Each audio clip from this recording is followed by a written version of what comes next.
So I just felt utterly demoralized. I felt like utterly like, what the fuck is happening? Like, I'm a victim here, and like I've never been treated this way before. And like, it's like, you didn't ask me any questions. You didn't do anything. Like, how can you just like, a cop brings someone there, they're not acting crazy, you don't ask them any questions, and then you're like, sure, forcibly sedate them. Shouldn't you perform an exam? The guy downtown asked me a few questions, as did the triage nurse, and they seemed perfectly fine with me. They seemed perfectly fine with me going back to the hotel.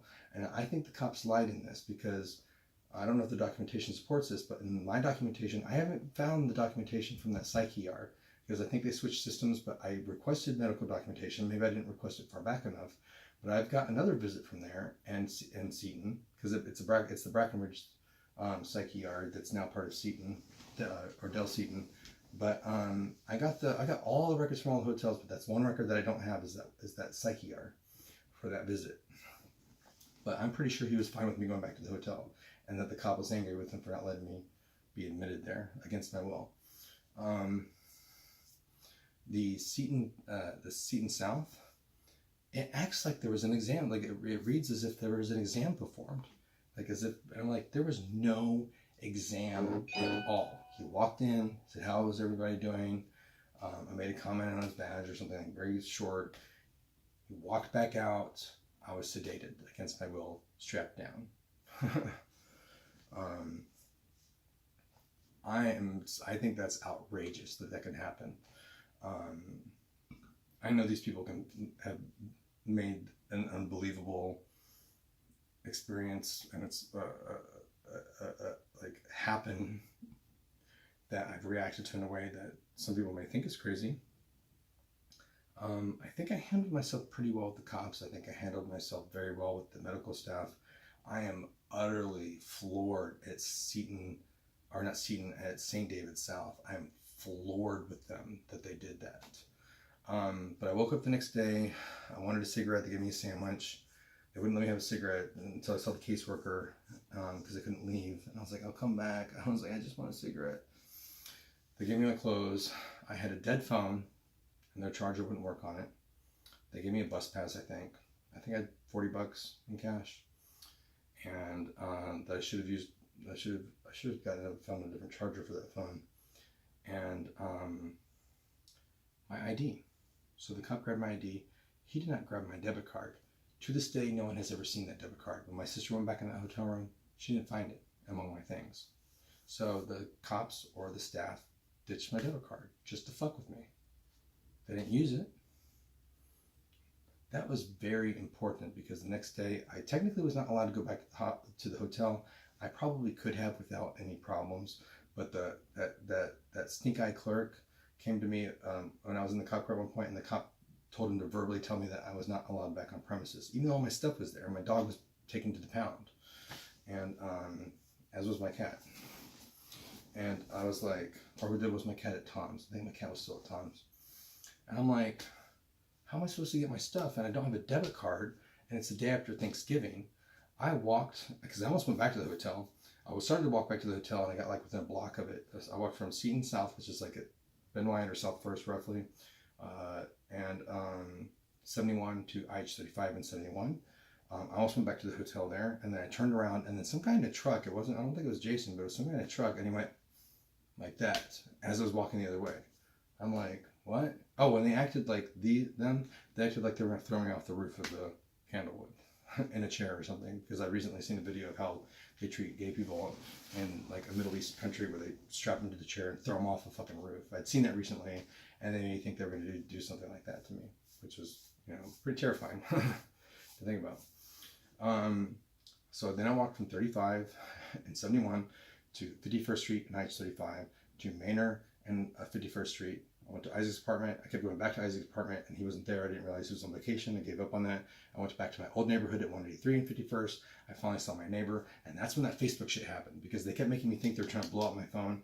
And Joyce thought she saw some of like the bullshit, the projections, because they were trying to make me think that they were trying to blow up my phone, and they tried to do those fake EMT pulses, or the real EMT pulses, and I didn't have a good charger, so I was typing really fast short messages, which made me look even crazier.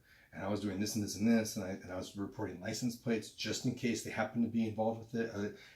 In one case, a guy looked like he did something like this, which I totally forgot about until I saw that message. And again, it could have been a rejection. It might have not had anything to do with anything. He might have been scratching himself. But I was paranoid as a motherfucker, because during that walk, they made me think that they had drained my bank account, or they were about to drain my bank account. They also showed me more abilities that they had. You know, they kept making me think that people along the way, I mean, obviously they were following me, but they kept making me think that people, like bystanders, had those devices and were like bzz, bzz, like buzzing me, and like in the purse, or like the thing they were holding, like maybe that wasn't a cell phone. I was freaked the fuck out. She eventually had to go, and she drove me to my old neighborhood over at 183 and 35. Before that, where I had a house with Chris. And Chris, like, fuck you for not letting me come in there. Like, I know that we had some problems. Most of those problems were because of you. You were an asshole. You were a hypocrite. And, like, you treated me like shit after the breakup. And it's like, oh, well, it doesn't work out. Like, oh, my God, I'm so sorry. I tried to be as, like, kind as I could. I went to my Gaber's 2 houses down, Chris and Greg. Fuck you guys, too, because it's like you let me in there and you're like, oh, okay. And I was like, something happened. And I said, the eyebrow thing is not what you think. And I was like, I was so fucking scared. And I was talking to my sister. It didn't sound like her on the phone. They fucked with my ears, and they made me think it was jittery. It didn't sound like my sister. I was super paranoid. I didn't know what was going on. They made me think like I wasn't speaking to my sister. I was like, I don't know what's going on. I did charge my phone for a little bit, and then all of a sudden cops come in. I'm like, Chris and Greg called the cops on me? Like, why didn't they just ask me to leave? I would have just left or something. Or maybe they could have like dropped me off somewhere, or I could have secured a ride then.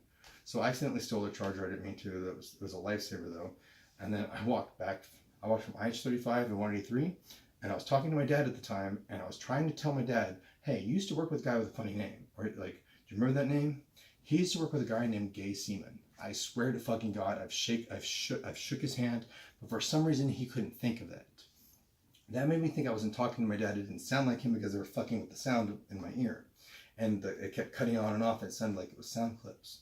I'm like, if he doesn't know that, and then he goes, oh, when I stayed with you and Chris, like many years ago, I went to the Hampton Inn for coffee one time. I walked to the Hampton Inn.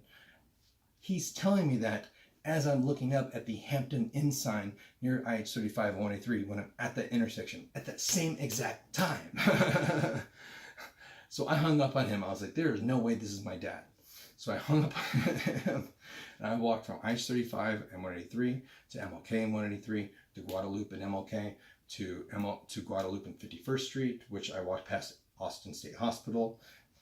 We call this the Trail of Fear, by the way. And I walked by my bank too, and they made the hoo, and along that way they buzzed me and like woo, and they did that, and they also made me like know that they could like do the projections in a much more scary way, where they could make it look like, hey, there's construction site, hey, there's a board here, oh wait, no, there's not a board here, it just looks like there's a board here, or there's a pit here.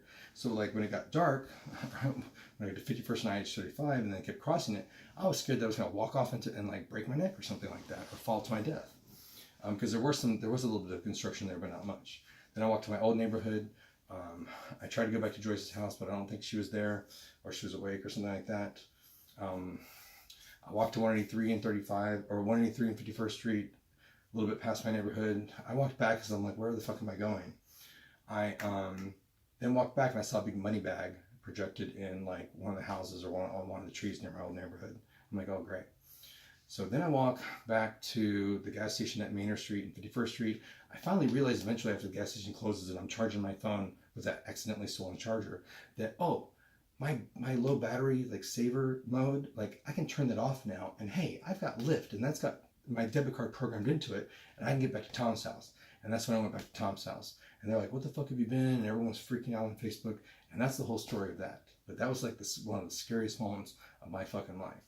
And that's when my sister came down. I went to her place for a couple of days. I stayed at a Candlewood near her place.